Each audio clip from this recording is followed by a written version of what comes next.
Olam are holding with the Marmakomis, so I think everyone has finished the Marmakomis that we started 2 weeks ago. Be'ez Hashem, we're going to have a brand new Marmakomis Sunday morning, B'siyat D'Shmaya. After Olam verbrained and tanzt a bissel, and whether in Miron, not in Miron, whatever it is, the covered Reb Shimon. I hope that we'll spend some time, a few minutes, at the end of today, discussing a bissel and Yonah de Yoima. But I'll call upon him, new Marmakomis on Sunday, Be'ez Hashem, B'siyat D'Shmaya. So, let's try to get through whatever we can. So we are starting, we did Aleph and Beis last time. We're going to try B'siyata D'Shmaya. Gimel, Daled, Hey and Vov. And then in Mitzvah Shem, next week we start Sif Zayin. Again, each Sif has got so much. There's really a tremendous amount. As the Olam are, it's so nice to come in and see the Olam are, handling different Shailas and different Mahalchim, and there's Chidushim and Mashmois and Diyukim, and there's tremendous amounts. So I don't want to get stuck too much on some of that. Just to mention, I guess, a little bit of a Sikum. Maybe we'll come up some Halacha L'Maisas as well, especially Sivov. Sivov, by the way, is a little bit underrated. Tremendous amount of halacha l'maisa also that we'll try to get to. So we'll begin like this, Makash al-Cholo, which of course is the first sugya that we get to when you start Siv Gimel. Makash al-Cholo, Stam, you're generally Mechal Shabbos, even if there's no Baki there, even if there's no Hatzalah member, doctor, you know nothing about it. The halacha is that generally we are Mechal Shabbos unless you know otherwise, meaning unless you know that this is something that you don't have to Mechal Shabbos for. Either you know or a doctor knows that clearly this is an illness that you do not have to Mechal Shabbos for. It's okay. We can get around it. And we also know that the Beis Yosef brings the Ramban. Makash al-Chol does not need evaluation. Mr. Brewer brings that also. Whatever you do during the week is what you do on Shabbos Kodesh, unless once again the doctor or someone knows otherwise, then that's what you'll do. Which it does sound like from the Ramban, like the Magid Mishnah, that we're dealing with only like a chole sheyesh by sakana can a person do anything, meaning anything that he can normally do during the week, then we would be able to say that he could do that on Shabbos, even if the action that he's doing, by not doing it, it's not going to be ma'akiv his refuah. So you saw in the Be'alacha brings down that the Ramban doesn't really mean that way. That's not really pshat in the Ramban. Rather, you can do anything that is going to be ma'akiv in that case. And then the Beis Yosef brings Shitas Rashi, that you can only mechalel for things clearly that it would be a sakana if you don't do those things. Which, by the way, it's not only Shitas Rashi. It sounds like most Rishonim go with that mahalach also. Rabbeinu Tam, Rabbeinu Yonah, Tosfos, the Meiri, the Ozra, and the Rashba. That means you're only allowed to mechalel for things that if you would not do them, there would be a sakana. The Magid Mishnah Kiyadua is choilek on those Rishonim, which is also Lamaisa. The Tashbeitz brings it, the Beis Meir, the Radvaz, the Magen Avraham, the Eli Rabbah, Tosfos Shabbos, the Kitzur Shulchan Aruch brings it, the Chai Odom. Pimegodim was also moved that way. Chacham Ben Zena Bashon Oritzian also paskins that way, like the Magid Mishnah. So they want a taina like this. There's a Mordechai Sefer out there called the Tilla David. I remember when I was doing my shimish by Rabbi Zul Orbach Shlita, so he always used to tell me, Rabbi Zul Orbach, of course, apart from being the son of Rav Shlomo Zalman, was also the son-in-law of Rav Elyashiv, the brother-in-law of Rav Chaim Kanievsky, Zatzal. Because he was surrounded. So he always used to tell me that his shver Rav Elyashiv, when it came to the Tilla David, the Sefer Tilla David, Mamash's eyes would open, he told me. That Tilla David, like, whatever the Tilla David said, he would very much be Mechabat his Shita. So Tilla David wants to taina, Sikotan Dalet, by the way. The Avnei Nezer also in Kufyat Ches Dalet wants to say that this whole machloikis that you're seeing backwards and forwards between the Rishonim and Achronim over here, can you not, when are you allowed, if you're preventing it, will be a sakana, not a sakana, is telling the machloikis whether it's hutra tchuya, which is something that I think we've spoken about with some of the olam in the last few days, which, by the way, we haven't so much seen the sugya. We'll get to a lot later on, but al kaponim, we all know the sugya, whether or not, we spoke about it a little bit last time, is Chilul Shabbos or Shmiras Shabbos, our Chaim HaKadosh spoke about last year, is it hutra or d'chuya? Hutra, of course, meaning it is mutter in ganzen, as if it's a Wednesday morning, you don't make a cheshbon about can I, what should I do, how should I do it, you just do. So we made it the same thing, that's what hutra means. D'chuya, of course, means they pushed it off, and avadu it's Shabbos, but they were making in certain situations, and therefore you have to make calculations of what's going to be mutter or what's going to be asa. Now that's what they want to taina, is the machloikas in this Rishonim, whether it's hutra or d'chuya, and it generally goes quite nicely if you learn the shitos of many of the Rishonim. However, the Tilla David does eventually, he's chayza from that mahalach, and he actually brings down that since the Maggid Mishnah writes his psak lefi shitas Rambam, and the Rambam holds it truya, so it can't be that the machlokas is in that case over there. So the Tzemach Tzedek wants to say that maybe the pshat is that because it's hutra truya, because it's a suffix in a suffix deraisa, suffix pekuach nefesh, a suffix always lahakel in that case. Kitzur goes backwards and forwards. If you have a look at the Tiladovin, maybe we should have printed it. Maybe next time we'll print the Tiladovin also in that case. So there's definitely a shaila whether or not we're dealing with the machlokas of hutra truya in that case. Now, the main raya from the Be'alacha, as you learned, is from Yom Kippur. Right, by Achille from Yom Kippur, that you can't feed him unless there's sakana if you don't feed him in that case. And there is what to say on that, which I don't want to spend too much time because we could probably spend an hour just on that sugya. If you look in the stencil from the Brisket Sforim Bekitza, they go through a lot of these sugyas about over here whether or not there is a raya, it's not a raya. Reb Chaim has a whole mahalach about this, whether or not someone that's got a makash al cholol is a chodesh yesh bo sakana. He wants to tie now. According to many Rishonim, which would mean that a person can do anything whatsoever, which again, Rav Voslan and Shuvitz and Shevet Alevi Chelik Yud 7 Ayahei also brings down many of these shitas. Again, I would love to go through them, but I don't want to go too much because I want to kind of get to some more of the halacha and maisa. Makash al cholol in general.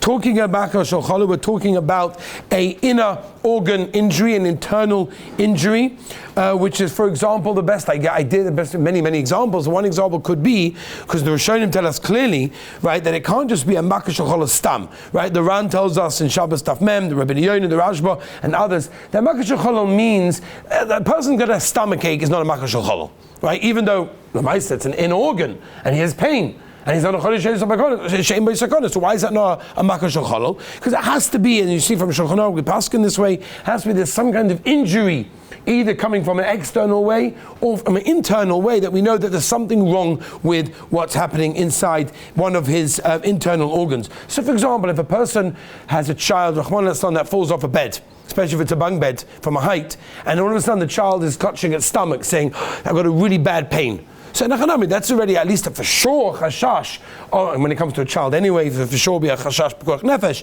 But let's say it's an older child, or even it's an adult, whatever, and therefore that would be considered to be a makash al cholol, which again, you've got no one around, you don't need to ask, you don't need to evaluate. A person can machal Shabbos, a person who falls down a flight of stairs, and they're feeling something on the inside. Again, we're not dealing with a sofek pekuach nefesh. If it was a sofek pekuach nefesh, we'd have to come on to a whole Shulchan Aruch about it. That's something that we've spoken about and we'll continue to speak about in that case. If a person has a knife wound, right? I was teaching in yeshiva a bunch of years ago, and it was in Ramot. And if I remember correctly, I was there for Shabbos, and a boy comes in with a knife wound that someone stabbed him. Unfortunately, very sad situation. It was not a Arab that stabbed him. It was another Yid that stabbed him, and he came in with a stab wound.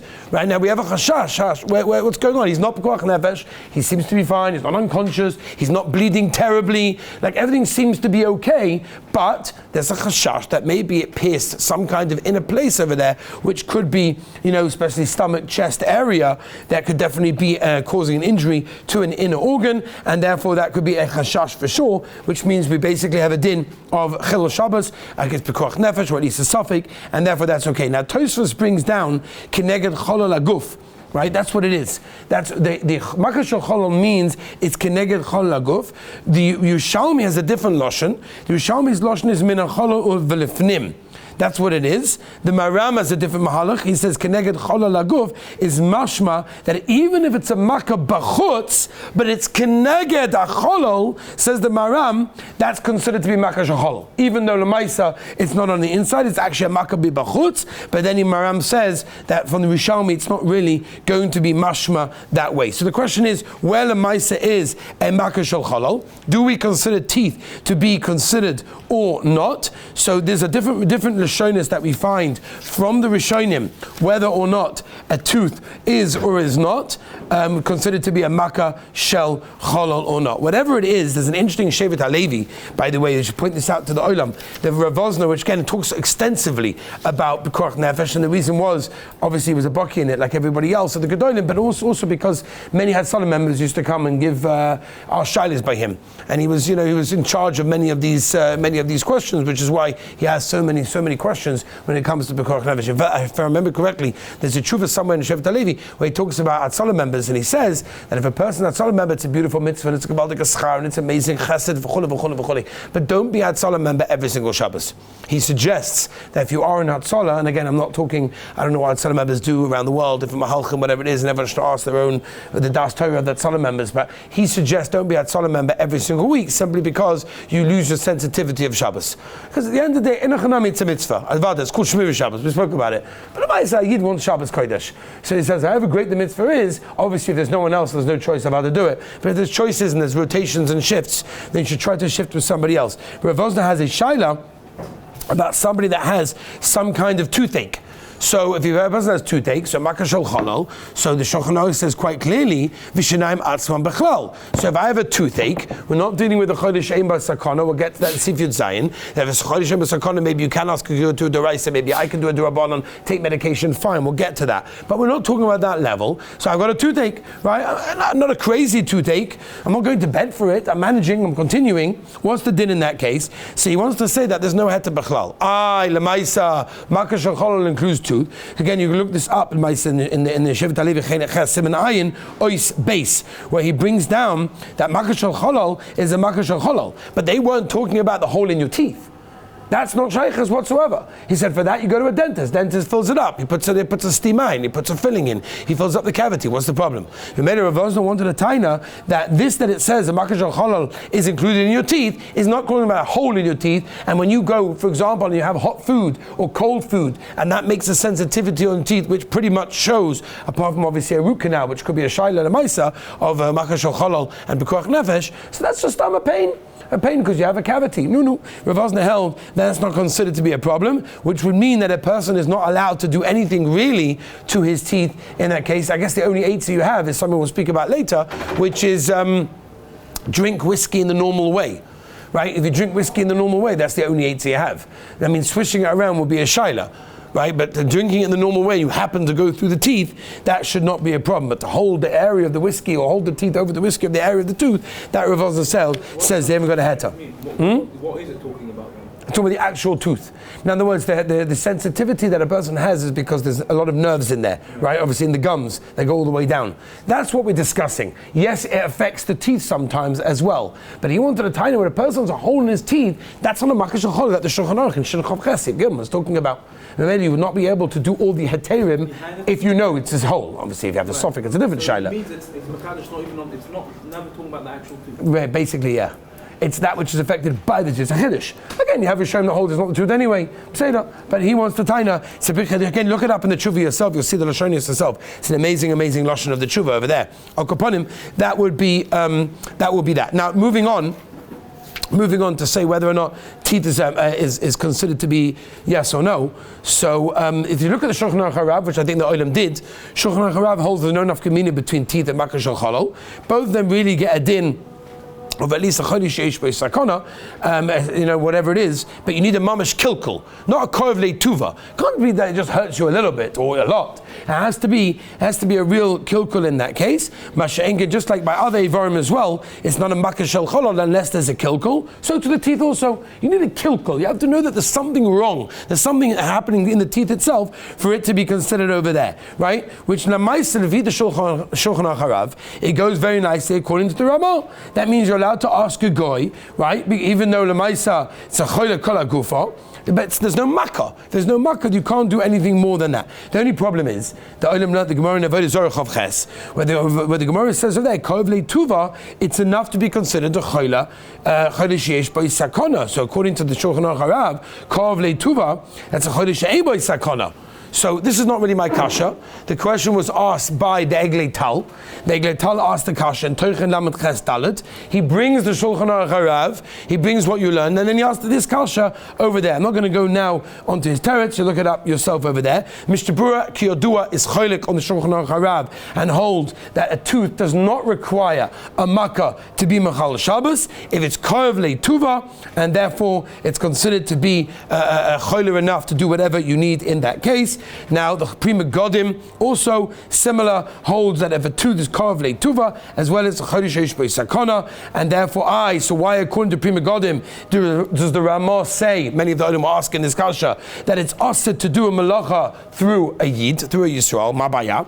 So the Prima Godim says that Lemaisa, that it's not really carved tuva, it's Nechlash Kol Gufay, which is not really a Chodesh Sakana, which is why you can't really have a Yid do it, you have to ask a Goy to do it. Okay, they ask many kashas on this Prima Godim, whatever it is, but that's what the Prima Godim says over there. Now moving on a little bit, again, there's mamash so much that we could discuss over here, but moving on just a little bit into really what I wanted to discuss was Be'ika Sif, moving on a bit to Sif Vov, because in Sif Vov there's a lot of untold halachas that we have to learn, and the Olam I think went through a lot of Makkah Shel Cholol, a lot of the nafkaminas, and I do believe the more we learn in Shulchan Aruch we'll be able to go back to Makkah Shel Cholol and see, does it fit into that, does it not fit into that. Let's learn a bit of Sif Vov. So the Gemara tells us, Shabbos Kuftes, right?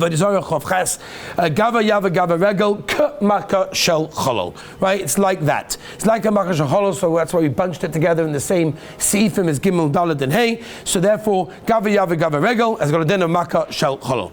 Says Tosfos, right? We're talking about over here that a choila that came by itself, or it came machmas something else, but machmas cherev, it's always going to be machal Shabbos. As we'll get to in a minute, if it comes from metal, we'll talk about that. Now the Torah brings other cases that are considered to be a sakana. One is, for example, someone swallows an aluka, which I think in English they translate as a leech or something like that.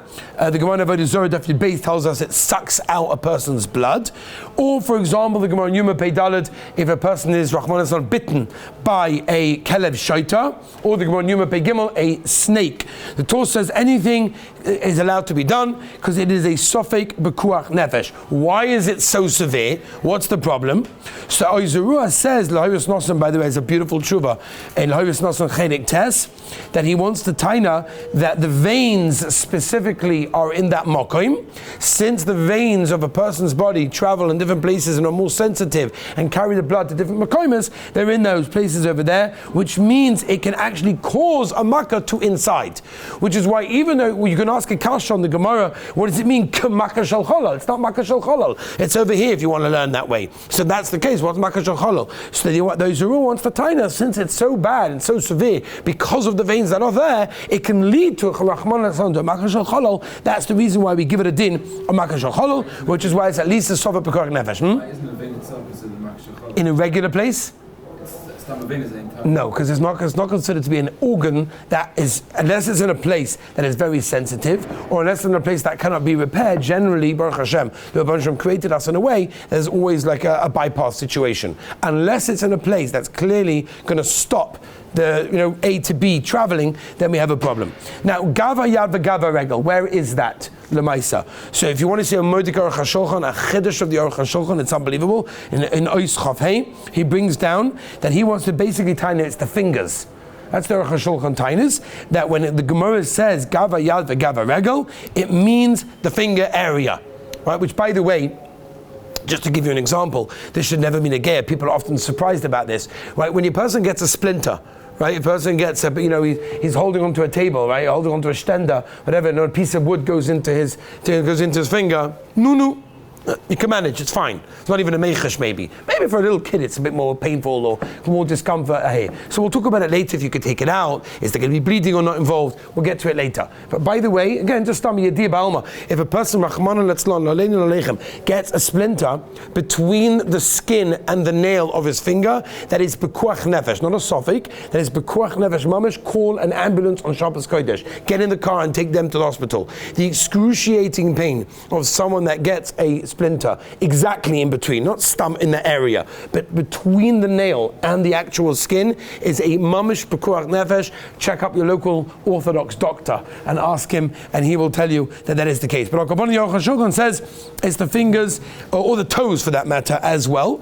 The Ktsos HaShulchan Kuf Lamed Vav right in the beginning is cholik on the Aruch HaShulchan. He said absolutely not. Fingers are not included. The rayas I'm not going to go into. The Ktsos HaShulchan brings many rayas. One of them is from the Gemara Erevin Kuf Gimel, by the Kohen that has a problem with his fingers, Ayin Shom, the Raya. It's very, very interesting. But Al Koponim, we do know that if a person knows that he got bitten by anything, or one of those things happened in Sivov, and he knows it's not a Pekuach Nefesh situation, so then like anything else, there's no reason to be Mechalal in that case. That's what we know. However, the Nishmas Avram, I'm not sure if it's the one over here. This is the one that, this is on Sivov.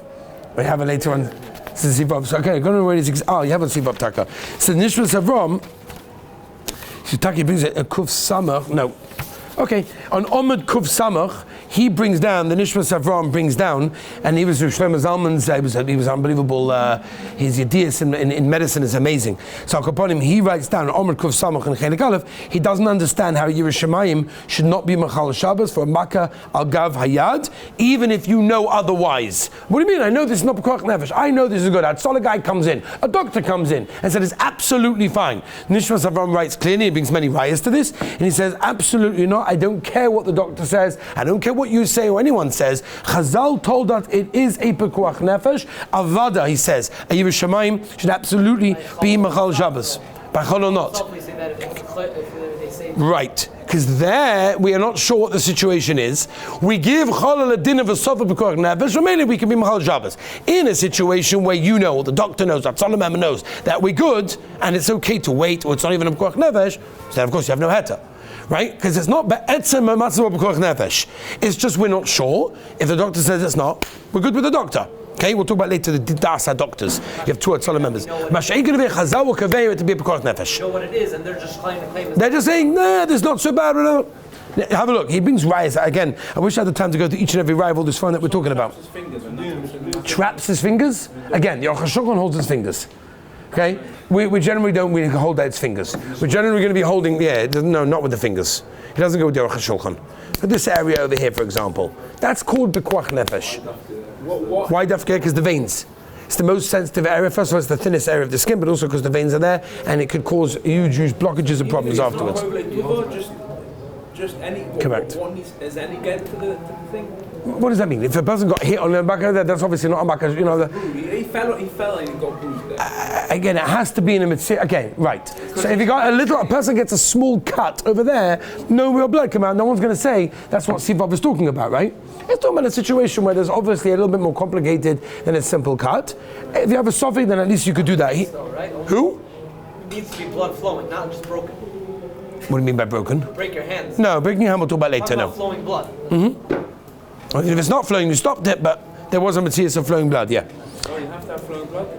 There needs to be blood around. It needs to look gory, you know what I'm saying? It needs to look like a... position of we've been misbattled. It's not necessarily the blood, it's a raya that there's something going on over here, and it's obviously, got deep enough throughout the tissue of the skin that something could happen over there. By the way, Ravozna, again, in Shuvas Chelik Ches 79 base, brings down that if the doctors say you don't need to, Ravozna paskins that you don't need to. I asked Rabbi Zil Obach this kasha, I said to him, L'maisa, Shabbos, Makash al Gavayad, do we or do we not? That's all. A guy comes in, he says it's fine. What's halacha? Do we listen or do we not? Rabbi Zil Obach told me it's no problem, you don't have to listen. Meaning, I'm sorry, you have to listen to him, you don't have to Machal Shabbos. Right? Like Ravozna, not at the Nishmas Avram. That's what Rabbi Zil told me in that case over there. Okay, again. Mr. Baruch said what? And then for you don't, and if you just go on Shabbos. Correct. Okay, so look at the Shuvah Chelik Ches Ein Beis in Ravozna, it's a Moed Gezach. Al Koponim. Give you an example. A child, Rachman Aston, swallows bleach, right? That's no worse than Sivov. Avad you Machal Shabbos for that, right? It's a very, very dangerous thing. If a child is swallowing bleach, I'm not talking about a tiny bit, I'm talking about... Say by day, it's Nechal that, right. Next, Kelev Shaita. So what is this Kelev Shaita? What does it mean? Obviously, it doesn't only mean a kelev, a scorpion, by the way, a snake, obviously, is included in that. By the way, the Shulchan brings down in Kuf Lamed Zayin Sivkot Nalev that you should try to catch a scorpion immediately. If someone is bitten by a scorpion, try to catch it immediately, because generally speaking, a scorpion after biting becomes very weak and is not able to run away so quickly, which means you should dafka catch it, you should dip it into oil, place it on the bite, and after 3 hours, you're going to be good. As I used to say, he writes, I don't know how many people had to do that in order to but that's what he writes there. By the way, a snake also, if you have the guts to catch a snake, you definitely should, because when you go to the hospital, they're going to ask you, what snake was this? Because if they don't know what it is, they don't know what remedy to give you. If you manage to catch the snake, smash it over the head, obviously, first, please. And then catch the snake, take it with you to the hospital, and then you'll be okay. Huh? Taking a picture be better if you have it. Why would you have your phone on you? Not that your phone can take pictures, obviously. Obviously not. Let's say you have the ability, would it not be less than one? Yeah, probably would be better, yeah. Although, by the way, if it's at least a suffix that this snake is a snake that causes damage, the Shulchan Aruch says in Kufta Zayin that you start doing a mitzvah to help other people not getting damaged from it also. And if it's in a public area, not so posh. No, could be a v'chiv. It's a mitzvah to do it. Because there's children around and that child is also going to get bitten. That's why. Not to scare anyone, but downstairs in the base medrash of Yeshiva, there was a snake being Manim. Amos. No, it was a small one, but it was a snake. They grow. Okay. So that's Kelev Shaita. Talking about a Kelev Shaita, most dog bites are not dangerous. Generally, if it's grown up in a normal civilized area, they're not, contagious, they don't have rabies, and it's okay. However, if the dog is acting crazy, if a dog is foaming at the mouth for sure, that's already a shaila of rabies, which means the person absolutely should go to hospital or take the person to hospital. We're talking about a bite, by the way, that pierces the skin. By the way, another piece of information, we have to know Metzias as well as halacha, right? There are certain halachas you learn in Shulchan Aruch, and it's not enough just to, learn the siman in Shulchan Aruch. You have to know the Metzias also, right? One example, for example, Peidalad, for example, Hilchos Tolaim in Yeridea, right? So you can't just know Hilchos Tolaim, you have to know the Metzias of what yeah and what no, right? You have to, so over here in Shulchan Aruch, you can't just learn Shulchan Aruch and Mishabur, you have to know Metzias.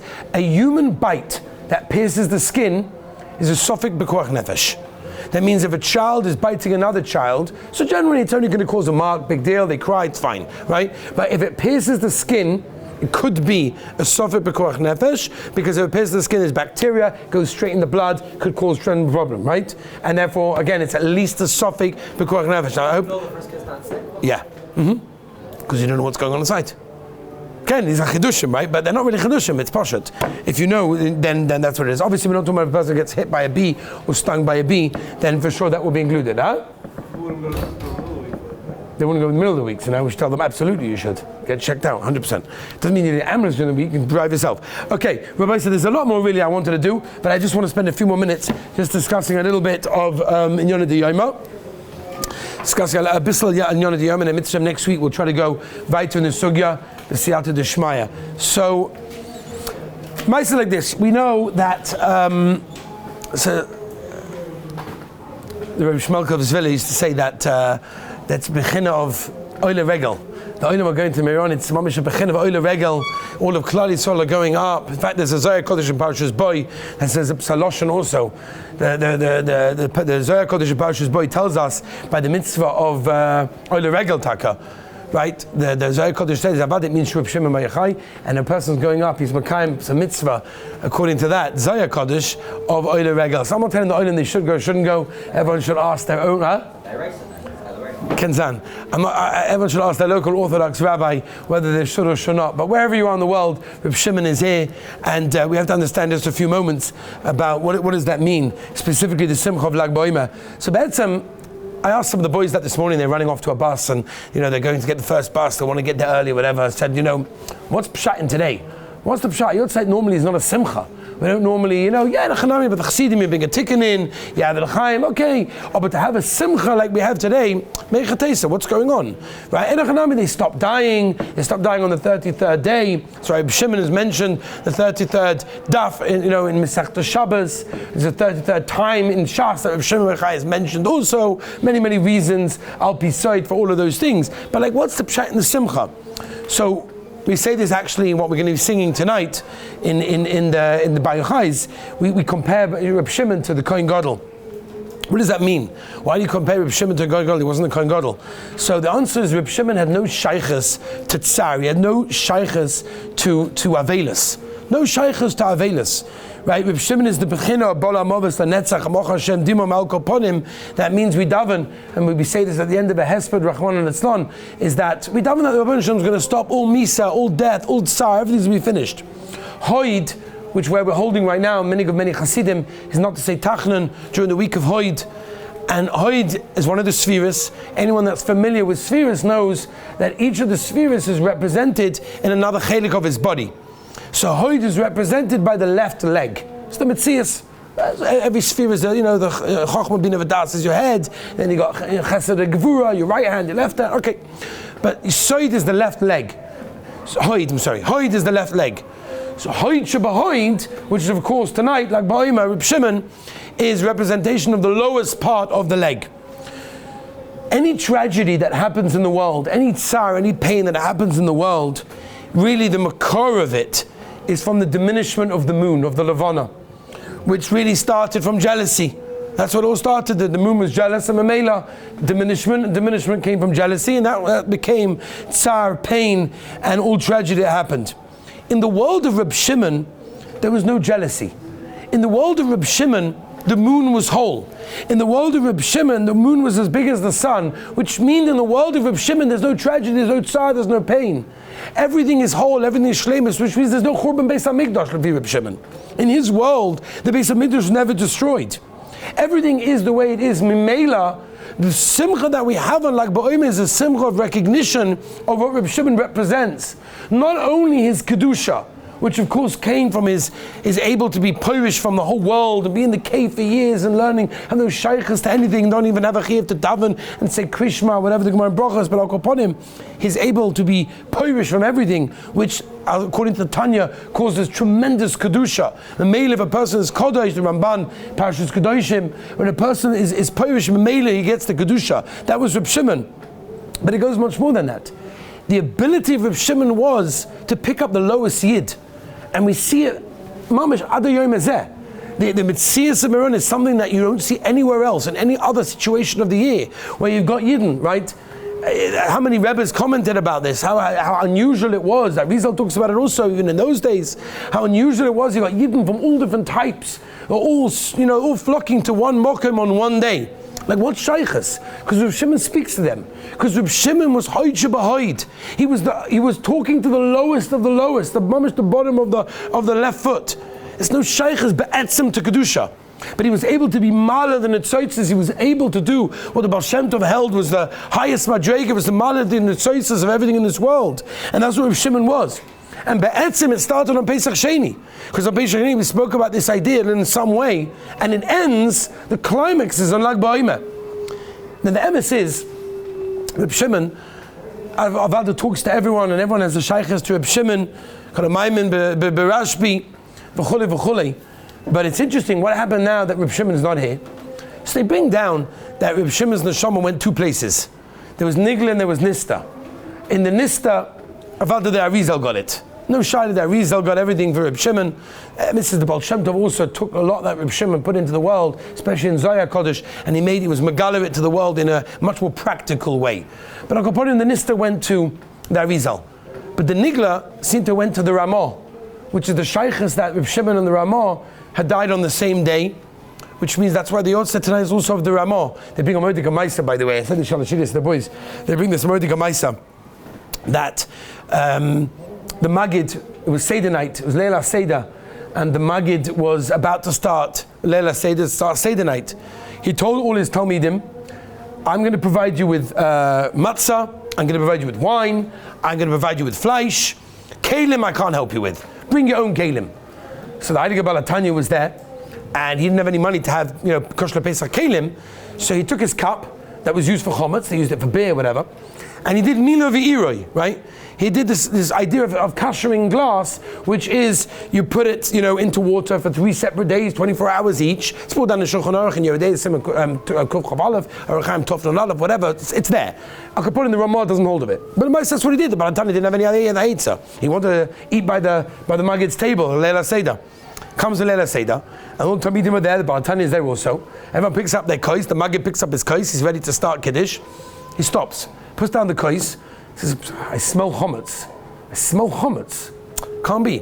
He sends one of his Talmidim, I don't know which one it was, he sends one of his Talmidim to go around to look. There's chometz around? I smell it. Doesn't make any sense. Talmud said it can't be. There's no chometz. I checked everywhere. We did an amazing bedika before Pesach. I checked again. There's nothing. The Maggid said it can't be. I see the image of the Ramah. I see the image. I never saw the Ramah before. I'm seeing the image of the Ramah, the Maggid said. And he's telling me that there's chometz here. So all of a sudden the Balatanya chapped what's going on. And the Balatanya says, aha. It's me that's the problem. He put up his hand and said, Rebbe, I know that the Ramah doesn't hold of the mahalach of kashering because glass for Pesach, the Ramah says in Aron Chaim Tov Nolav doesn't work. Okay, I did it because I have no other Eitzah. So the Maggid told him, get rid of the glass, check it out, whatever it was. You'll use my kois. The Maggid told him. You imagine? You after I finish my daled kois, after each one, I'll give you my kois, the Balatanya, you'll use my kois. And that's what he did. So if the rest of both their respective lives, they were both had so much maketov for each other. The Balatanya was so maketov that the Maggid allowed him to use his kois for Leil HaSeder Daled Kois. He used the Maggid kois, and the Maggid had a kois that told to the Balatanya for allowing him to see the Ramah. He got this opportunity of seeing the image of the Ramah. Kaponim, that's the shaykhs between tonight that you have the Yotzei of the Ramah and Reb Shimon on the same time. But Al Kaponim, to recognize and realize that Reb Shimon has the ability to go all the way down and schlep anyone from the lowest of the lowest, hoid shabahoid, the bottom of the lowest leg, to bring everyone. We should be zoicha be'ez Hashem, wherever you are, whether in Yerushalayim HaKodesh, which is Gavaldik, or in Meron, or wherever it is, the Maisa, to take the opportunity to take the Agboim as a chizuk, and to use Reb Shimon as an opportunity to be ma'aleh and the choices of yourself. We shall be zoicha be'ez Hashem next week. We shall continue. Shkoyach.